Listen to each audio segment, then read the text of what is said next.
Jacob, looking at deconstructing your religion. Talk to us about what's going on right now. Hi. Well, first off, thank you for taking my call. I know we're running low on time. And second of all, Forrest, thank you so much. You've helped me along my journey of deconstructing. Thank you. When it comes to the deconstruction, people are asking me like, oh, why aren't you a Christian anymore? Why don't you believe? Which I can answer fine and well enough. You know, I believe in truth and stuff. But also, I'm full disclosure, I'm ex-Mormon, ex-LDS, whatever you want to call it. And that religion is obsessed with the idea that they are the right religion out of all the other religions, right? Sure. I don't know if that's unique to them. I'm sure a lot of religions are like that. Yeah. But I always get this question of, hey, why did you leave our church? Why did you leave this church? And I'm having a really hard time explaining it and judging it, because I'm like, okay, I used to be a net result guy. I'm like, hey, you know what? Net result, the people are doing a lot of stuff I don't like under the name of God, and that's not cool. And then they say, well, the people isn't the church. I'm like, okay, well then what is the church? Is it its teachings? And its teachings aren't like super terrible as far as I know, but it has the result of the people. So how do you judge its teachings if the people are, you know, doing terrible stuff in the name of the teachings? And they're like, oh, well, then it's just back to the people. I'm like, okay, so if it's not the teachings, not the people, what if it's like the leaders? And it's like, well, it's only what the leaders teach from the pulpit, though. I'm like, then we're back in this circle. I keep going round and round, and I can't get out of that. I appreciate that sort of net results framework that you're approaching it from. The whole, by their fruits they will be known kind of mentality, and there's value in looking at all of that. But I've been actually really shocked as a therapist, the number of people that I have worked with who have sort of approached this like pros cons list attitude of, well, if I believe, then this, and this, and I get these nice little benefits, but I suffer these little consequences. And if I don't believe, then I have these pros and I have these cons, and trying to decide to believe or to not believe. And for me, it all has to be sort of underlined by the question of, is it true? Is it real? You know, I mean, is Christianity a good thing for the world or a bad thing for the world? That is a question. It's an important question, but it's a very different question from the one of, is Christianity, is Mormonism, are any of these belief systems genuine? Are they based on truth? Are they based on reality? And I might challenge you to incorporate that in your calculations here, yeah? Meaning, sorry, I'm just wrapping my head around everything. Meaning that so taking a step back from all that, just saying, hey, is it true at all? Is what you're saying, is that? Yeah, I mean, never mind what the results or the consequences of these teachings are. I mean, never mind them for long, because that shit matters.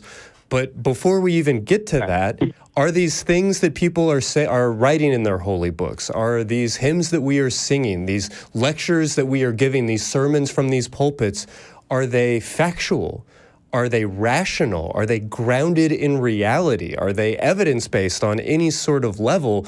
Those are not inconsequential questions, and they're ones that our society, specifically around the subject of religion, often sort of fast forwards through as if it's almost beside the point. We talk about religions of peace and religions that are warlike and religions that are this, and religions that are that, and we sort of forget to even stop and ask, well, are these religions real? Because when it comes to choosing a religion, it's almost like choosing a fandom and fictional, and we don't even really bother with the historicity or just the veracity of these ideas. Is that a fair critique? Do you guys think so? Yeah, no, absolutely. So. And I think in some ways it's true. He's asking, how do I tell whether a church is good or bad? And I'd say that I don't think you can classify a group of people or a social movement or an organization as simply as that, particularly one with hundreds of years of history. But you can look at, like Christy said, the truth value, especially of the metaphysical claims of a religion. right? And compare that to reality. So you can point to, as many believers and people that belong to churches, oh, but my church does so much charity. My church is good. Why are you trying to take grandma's cookies away from me on Sunday? Isn't my religion excellent? Well, it's important to remember that the things that humans do here on earth, humans can do whether they pray to Jesus or Muhammad or whether we don't pray at all.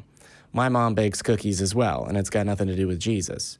Although perhaps she'll claim otherwise because she still attends church and is very active. I can bake cookies. They may not be as good, but it's not because I don't go to church. The lack of Jesus in the batter. It's a lack of baking skill. You can taste the sacrilege. So if you want to, you can taste the sacrilege. Well, maybe that would make it taste better. Maybe it's that my Christian upbringing that hinders my ability to bake cookies. Who knows? But if you're trying to figure out whether an organization does better or worse, one of the things, especially later in my life after getting involved here, that's most important is what effect does it have on the minds of its members, right? Because you can do all the charity in the world, but if you won't do charity with those insert slurs here, well, sure, you're providing some positive benefit, but if you refuse to care for the children of these people because, oh, well, these people are these people and they're therefore sinful, or you hold back on placing a child in a loving home because you don't agree with the type of marriage that household is based on, or you refuse to have a child be adopted by a single parent regardless of how competent they are because it's against your religion, well, sure, you're setting out with a kind heart and to do something good, but you're falling short. And why are you falling short? You're falling short because of the particular teachings of your religion. So in a certain sense, keep the part that works, which is the charity and the organizing and the logistics and the getting the people out there and giving volunteers a t-shirt, but you don't have to say that a magic man died on a cross in order to help homeless people. And when you do say a magic man died on a cross, you're adding stuff that's not helpful. So whether you want to evaluate the entirety of the organization as good or bad, it's a little bit of both, but the good parts don't require magic. Yeah, to at risk of reiterating everything, Hitchens famously gave the challenge of like, can you come up with a good thing that a religious person can do or say that an atheist could not do because of their atheism? Mm-hmm.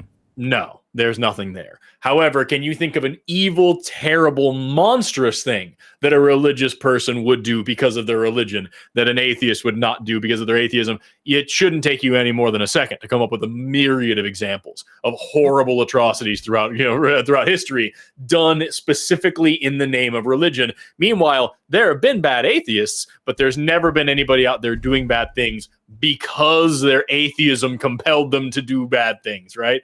Yeah. And so we see the same kind of behavior here when we see religious people picking what church they want to go to. They go to the church down the road and, well, they are Christian, but they don't really say it the way that I like. And they don't, and they also bring in all these gays and they do all these other, so I'm going to go to this other church down the road that says almost the same thing, but a little bit better. So really the truth of the claim doesn't really matter for them either. They're not investigating whether or not this God exists. They're not investigating whether or not it's real, whether or not it's useful, practical. They're finding the one that makes them feel the happiest and that aligns with the heuristics of their worldview that they grew up with. And that's where they're going to stick. So church is an unnecessary vestigial extension of that kind of thing that comes with it a good benefit of community and of compassion and of gathering together and feeling good things and homogeneity of all these things you can point to that people like about this church. But as Jamie and Christy have already very articulately pointed out, you don't need the church to get the good things, and a lot of the times the church brings on new baggage. So like it's I just go back to the old Hitchens quote, you know what I mean? Is there anything that you can get out of a church that you couldn't get without it? No. Is there anything bad that you can get out of a church that you wouldn't get without of it? Oh, fuck yes. Yes, there's lots of that. So just what's the point, Yeah. If you're wondering whether or not a church is good or bad, probably err on the side of bad. You know what I mean? It's going to be a measure of how much the church does things that have absolutely nothing to do with the religion. There's not really a good way of saying like, oh, well, reading this particular story from this particular book has a positive impact on society. Well, no, doing charity does. It's fun to gather around and have story time, but it's not as good. And just piggybacking on Forrest saying vestigial, I don't know what benefits at all the appendix in the human biology serves. Maybe there's some, but it is unnecessary, and occasionally it explodes and tries to kill you. And that's not the worst analogy for religions in the modern era. Yeah, all right. Jacob, what do you think? I really like that. I really like the kind of standard you guys set of judge it by its effect on the minds of its people. That kind of opens up a whole new thing and gets me out of that annoying loop that they keep throwing me through of passing the buck. One other question, if I may, I can see when I'm going down this with all the arguments I have with theists and stuff is like when they say, oh, it's the effects of the minds of the people. Well, that's not the church though. That's Satan. That's evil trying to like snake its way in. And how do you guys combat that when they kind of deflect from, okay, the church is having this effect on the people and the people are taking, our negative effect, and they say, oh, that's not the church, that's actually, demons or whatever. How do you guys combat that? I got one. Is Satan more powerful than God then? Because like, if I was God in charge of everything, all powerful and magical, and then I found out that some dude is fucking up my work and hurting the people who follow me and love me the most, I wouldn't allow it, because that would be a dumb and shitty thing to do. So either Satan is more powerful than God and is allowed to do more things, or God is allowing Satan to do all these terrible things to the people who love him and worship him and trust him the most, which is really, really fucked up, or neither of them exist. And what we're seeing here is natural variation in human nature played across religions and cultures as you would expect it to be in a naturalistic model. Okay, so you tie it back to those arguments of, hey, if he exists, he's an asshole or a dumbass, or he just doesn't exist. Okay, I really like that. Pretty much every apologetics argument falls back to that for me, because it's often, oh, well, Satan's doing these bad things. God can stop him. Well, God doesn't want to reveal himself to us. Doesn't Satan know that God exists? And he also chose not to follow him, so it wouldn't violate free will at all for God to be... So it's just this weird-ass test of what? Also, who are you going to allow to be punished the most? Here we have 3 atheists on the screen, and these 2 guys are incredibly kind, generous, giving, thoughtful, compassionate people. There's me, I'm kind of a dick, but like these guys are great. And so like you have these guys showing that you don't need this religion to be a good person. And meanwhile, Al-Qaeda is a religious organization. The KKK is a religious organization. The Lord's Resistance Army is a religious organization. Boko Haram is a religious organization. So, like, yeah, you can point to, oh, here's some charity. Also, here's all the evil shit that comes along with it, right? Female genital mutilation. Pretty uniquely religious endeavor going on right there. Maybe it's not the best idea to say, oh, well, this religion has all these good benefits and all these. And if this God is real, either he's cool with it or he's ineffective at stopping it. So either he shouldn't be worshipped or he shouldn't be worshipped. Or, secret third option, he's not fucking real. I feel like that really pretty well covers it. And yeah, it very much does. And honestly, you may be a bit of a dick, but like sometimes that's needed. And also, you're one of the most patient ones. You become approachable, which got me comfortable to call in for being, a pretty hardy ex-Mormon and trying to be my best to be atheist. But thank you guys so much. It means a lot. Oh, thank you. Yeah, we appreciate your bravery. We appreciate you giving us a call. Hope you have a great holiday week. You guys as well. Hey, thanks so much. Take care. I say there's way more dickish ways of expressing that, particularly in our culture, is it's just easy to say science builds airplanes so that we can cross the Atlantic Ocean faster. Religion flies them into buildings to prove a point. Yup.